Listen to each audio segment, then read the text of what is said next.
ಬಂಗಾರಪೇಟೆಯಲ್ಲಿ SBSP ಕಾರ್ಯಕರ್ತರಿಂದ ಭವ್ಯ ಉತ್ತರ ಪ್ರದೇಶ ಚಲೋ ಘೋಷಣೆ.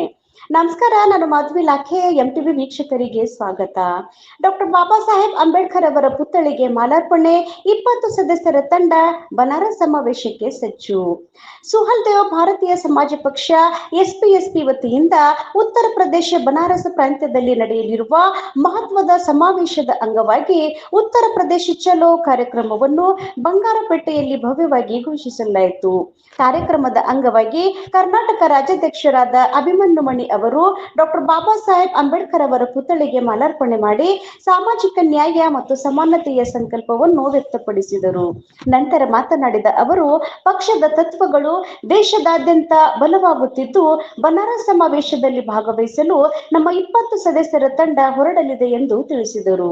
ಈ ವೇಳೆ ಪ್ರಚಾರ ಸಮಿತಿ ಅಧ್ಯಕ್ಷರಾದ ಪಿವಿಸಿ ಮಣಿ ಸೇರಿದಂತೆ ಕೆರೆಕೋಡಿ ಮುನಿವೆಂಕಟಪ್ಪ, ಹುದುಕುಳ ಪೀಳಪ್ಪ, ಮಧು, ದಯಾನಂದ್, ದುರ್ಗಾ, ಸುಂದರಮ್ಮ, ಮಲ್ಲಿಕಾ, ರಾಮು, ಸುರೇಶ್ ಸೇರಿದಂತೆ ಹಲವಾರು ಮುಖಂಡರು ಭಾಗವಹಿಸಿ ಕಾರ್ಯಕ್ರಮಕ್ಕೆ ಬೆಂಬಲ ನೀಡಿದ್ದರು. ಪಕ್ಷದ ಕಾರ್ಯಕರ್ತರು ಒಗ್ಗಟ್ಟಿನಿಂದ ಕಾರ್ಯನಿರ್ವಹಿಸಿ ಉತ್ತರ ಪ್ರದೇಶ ಚಲೋ ಕಾರ್ಯಕ್ರಮವನ್ನು ಯಶಸ್ವಿಗೊಳಿಸುವ ದೃಢ ನಿಶ್ಚಯ ವ್ಯಕ್ತಪಡಿಸಿದರು. ವರದಿ ಬಿಎಂ ಸಾಕಪ್ಪ, ಎಂಟಿವಿ ನ್ಯೂಸ್, ಬಂಗಾರಪೇಟೆ. ನಿರಂತರ ಸುದ್ದಿ ಮತ್ತು ಜಾಹೀರಾತುಗಳಿಗಾಗಿ ಎಂಟಿವಿ ಕನ್ನಡ ನ್ಯೂಸ್ ಅನ್ನ ಸಬ್ಸ್ಕ್ರೈಬ್ ಮಾಡಿ. ಧನ್ಯವಾದಗಳು.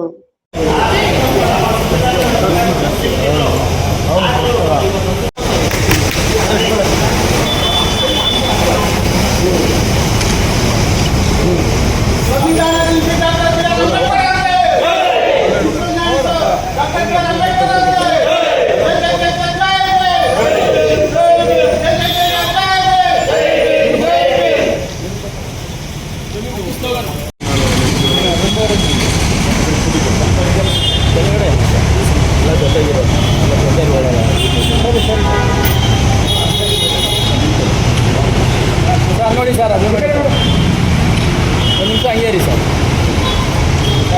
ಹಂಗೆ ರೀ ಖಂಡಿತ.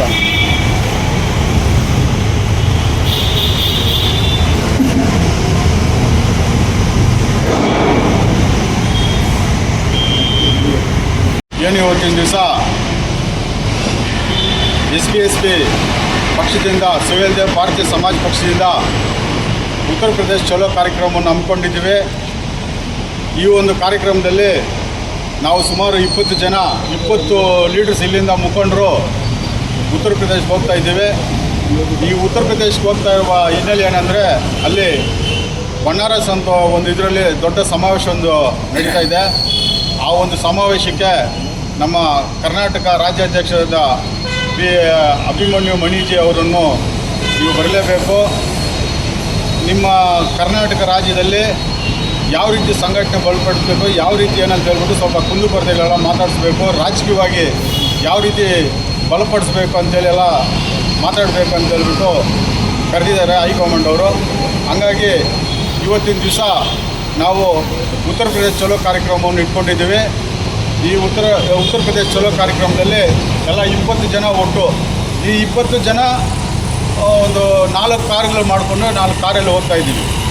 ಕಾರಲ್ಲಿ ಹೋಗ್ಬಿಟ್ಟು ಅಲ್ಲಿನ ಮುಖಂಡರನ್ನು ಭೇಟಿಯಾಗಿ, ರಾಷ್ಟ್ರ ನಾಯಕರನ್ನು ಭೇಟಿಯಾಗಿ, ಇಲ್ಲಿನ ವ್ಯವಸ್ಥೆ ಹೆಂಗೈತೆ, ಇಲ್ಲಿನ ರಾಜಕಾರಣಿ ಹೆಂಗೈತೆ ಅಂತ ಹೇಳ್ಬಿಟ್ಟು ನಾವು ಅವ್ರ ಹತ್ರ ಚರ್ಚೆ ಮಾಡಿದ ಮೇಲೆ ಇಲ್ಲಿನ ಸ್ವಲ್ಪ ಅಜೆಂಡಗಳನ್ನು ನಾವು ಒಂದು ಪಟ್ಟಿ ಮಾಡಿದ್ದೀವಿ.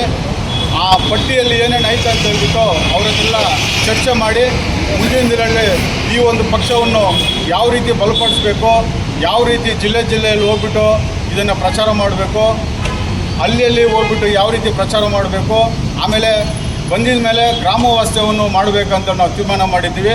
ಇದ್ರ ಬಗ್ಗೆಲ್ಲ ನಾವು ಹೈಕಮಾಂಡಲ್ಲಿ ಚರ್ಚೆ ಮಾಡಿ ಕೊಡ್ತಾ ಇದ್ದೀವಿ ಅಂತೇಳಿ ಈ ಸಂದರ್ಭದಲ್ಲಿ ನಾನು ಹೇಳೋಕ್ಕೆ ಇಷ್ಟಪಡ್ತಾ ಇದ್ದೀನಿ.